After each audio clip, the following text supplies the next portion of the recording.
সকাল 4টে সাড়ে 4টের সময় ঘুম থেকে উঠে রেডি সেডি হয়ে ব্যাগপত্র গুছিয়ে সপরিবারে বেরিয়ে পড়লাম। ছুটি যে হাতে মাত্র দুদিনে, সেই জন্যই হাতের কাছে কোথাও যেতে হবে।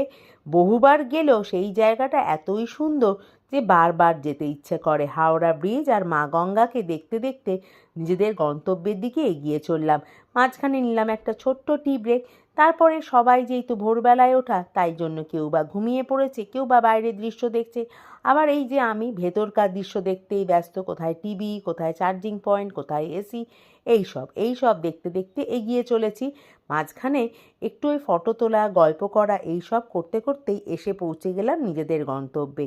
হ্যাঁ, ছোট্ট ভিডিওতে তোমাদের সাথে শেয়ার করব একের পর এক দীঘার ভিডিও। আমরা দীঘায় ঘুরতে গেছিলাম, দেখে নিশ্চয়ই বুঝতে পারছো। আর এই এমনই একটা জিনিস, বারবার আসলেও কিন্তু মন ভরে না, কি ঠিক তাই না?